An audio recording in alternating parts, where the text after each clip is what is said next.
बिस्मिल्लाहिर्रहमानिर्रहीम अस्सलामु अलैकुम रहमतुल्लाह। 27वीं तरमीम पास होने के बाद पहली बार जुडिशल कमीशन की जो मीटिंग है वो कॉल की गई पहली बार। और पूरे पाकिस्तान की नज़रें उस तरफ थी। आज देखें पाकिस्तान में जो भी टॉप लेवल की मीटिंग होती है किसी अदालत के अंदर या मिलिट्री इस्टेब्लिशमेंट की या फिर गवर्नमेंट की, तो आवाम की नज़रें उस तरफ होती हैं। आवाम देखती है कि आखिरकार होगा क्या, यहाँ पर फैसला क्या होगा, यहाँ से निकलेगा क्या।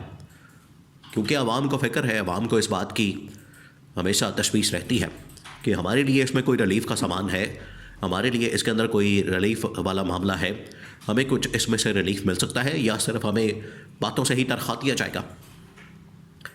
अब इस्लामाबाद में सुप्रीम कोर्ट में ये जो जुडिशल कमीशन की मीटिंग हुई है, चीफ जस्टिस ऑफ पाकिस्तान, उसके अंदर आईनी अदालत के जजेस और फिर उसके बाद और मेंबरान, आपको पता है वो सारे 27वीं यानी तरमीम के अंदर पूरा एक स्ट्रक्चर चेंज कर दिया गया। अब इसके अंदर जो फैसले किए गए बड़े ही हैरान कुन किस्म के। ये 27वीं तरमीम इन लोगों ने करके जो आइन और कानून है उसको दफन कर दिया, उसका जनाजा निकाल दिया और मुल्क के अंदर जो इंसाफ है उसको भी दफन कर दिया, उसका जनाजा निकाल दिया। बल्कि ये 10 जजेस ने वहाँ पर बैठ के जनाजा पढ़ के तो बाकायदा तौर पर उसको दफन कर दिया अपने हाथों से। अब हुआ क्या, सीन क्या हुआ, आपने इसको खुद समझना। अब ज़रा इमेजिन करें कि पाकिस्तान के अंदर क्या क्या तमाशा लगा हुआ है। वहाँ पर जो मीटिंग होती है, देखिए इसके ऊपर हामिद अमीन ने बड़ा ज़बरदस्त तजिया किया। बहुत सारे, वैसे तो इस्लामाबाद के अंदर जितने भी कोच रिपोर्टर्स हैं उन्होंने इस पूरी जो कार्रवाई हुई है जुडिशल कमीशन की, इसको कवर किया और इसके मतलब बताया। लोगों ने इसके ऊपर बड़ी क्रिटिकल एनालिसिस ओपिनियन दिया, बड़ा क्रिटिकल किस्म का। और बड़े बड़े जो पाकिस्तान के आइन और कानून के माहिर हैं उन्होंने बताया कि ये जिस तरीके से जुडिशल कमीशन ने अपने हाथों से आइन को जनाजा पढ़ के दफन किया है, इसकी मिसाल पाकिस्तान में नहीं मिलती। अब हुआ कि अब आपने पूरा सीन समझना। जुडिशल कमीशन की मीटिंग एक पहले होती है और अब ये आप कह लें कि बाकायदा तौर पर कुछ अहम तरीन फैसले करने के लिए पहली मीटिंग ये तस्वुर कर लें।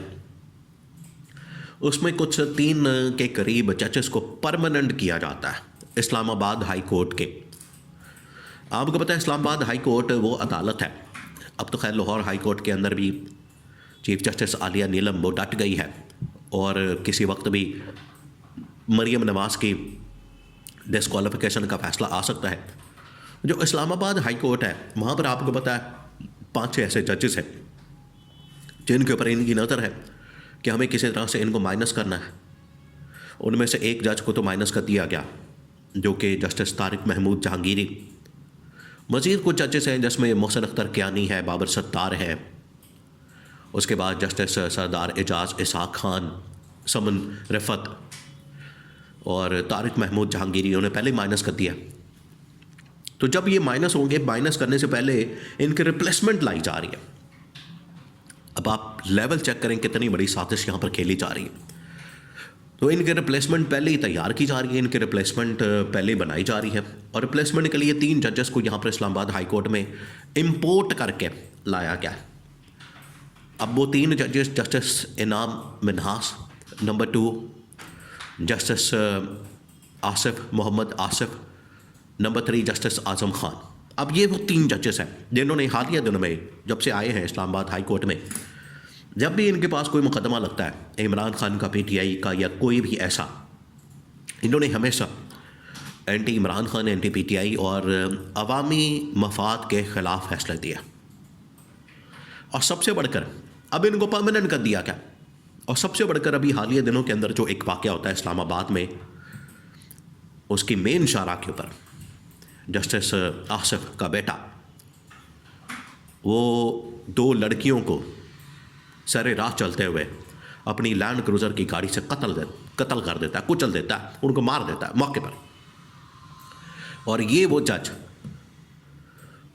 ऐसे 2 दिनों के अंदर इंसाफ होता है, अपने बेटे को बरी भी करवा देता है, उसको तमाम इल्ज़ामात से, तमाम मुकदमात से, तमाम मामलात से बरी करवा के तो घर ले जाता है। और गाड़ी भी नॉन कस्टम। ये हालत है इस मुल्क के निज़ाम की, और उस जज को आज नवाज दिया गया क्योंकि उसने पॉलिटिकली फैसिलिटेट किया, सहूलतकारी की है। आज उसको नवाज दिया गया। आज उसके लिए बाकायदा लेटर परमानेंट जज का जारी कर दिया गया जुडिशल कमीशन ऑफ पाकिस्तान से। तो इसके ऊपर लोगों ने वावेला किया, इसके ऊपर लोगों की जानिब से इसके ऊपर शोर मचाया गया, और ये पाकिस्तान के अंदर ख़बर नहीं बनी है। आप ज़रा जहन में रखें, ये पाकिस्तान के लिए कितना ज़िल्लत और रुसवाई का मकाम है, पाकिस्तान के लिए किस कदर ये एक भयानक मामला है कि इंटरनेशनल लेवल के ऊपर जितने इस वक्त बात करने वाले मामले के ऊपर, जुडिशरी के मामलात के ऊपर, अदालत के मामलात के ऊपर, अदलिया के मामलात के ऊपर बोलने वाले, उन एक्सपर्ट्स की जानिब से इसके ऊपर राय दी गई है, इसके ऊपर इज़हार ख्याल किया गया है, इसके ऊपर बात की गई है कि ये जो इन्होंने काम किया इसकी वजह से पाकिस्तान की बदनामी हुई। और पाकिस्तान जो ऑलरेडी, आप ज़रा इसका जो जस्टिस इनजस्टिस का इंडेक्स है, इंसाफ का जो इंडेक्स है दुनिया में 140वें नंबर पर पाकिस्तान मौजूद है। नीचे आप समझे पाकिस्तान टॉप ही कर रहा है, नीचे से, बॉटम से। ये है पाकिस्तान की हालत।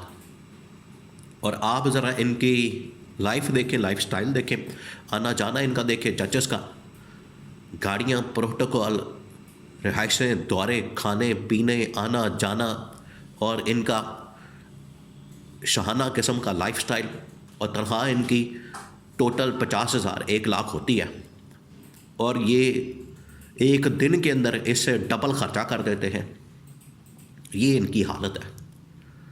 तो ये जो जुडिशल कमीशन की मीटिंग हुई, 10 जजेस वहाँ पर बैठे, हामिद मीर ने तो इसका खुलासा करके बड़ा ज़बरदस्त किस्म का तजिया किया।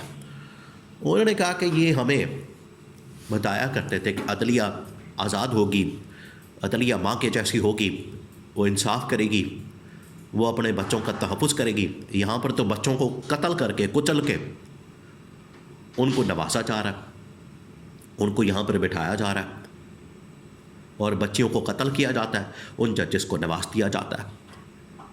ये इंसाफ पाकिस्तान के अंदर जो हो रहा है, हमें ऐसा इंसाफ नहीं चाहिए। यही वो वक्त है। ये इमरान खान देखें, आज इसी वक्त के लिए इमरान खान इनको ख़बरदार कर रहा था, वार्निंग दे रहा था पूरी पाकिस्तानी कौम को, पूरे पाकिस्तान को, कि ये जो कुछ हो रहा है ये फिर नस्लें आपकी याद रखेंगी अगर आपने इस मौके पर, इस स्टेज के ऊपर अपना जो प्रोटेस्ट है वो रिकॉर्ड ना करवाया। सोशल मीडिया के अंदर पुरअमन अंदाज में आप अपना प्रोटेस्ट जो है रिकॉर्ड करवाएं, क्योंकि ये बड़ा ही ज़रूरी है। वरना ये जो यजीदियत का निज़ाम है ये अपना जड़ों को मजबूत कर रहा है। और आज देखें, उस जज को भी परमानेंट कर दिया गया जिसने अभी चंद दिन पहले उसके बेटे ने उसी की गाड़ी से नॉन कस्टम से 2 लड़कियों को कुचल दिया, कत्ल कर दिया। आज उसको नवाजा जा रहा है।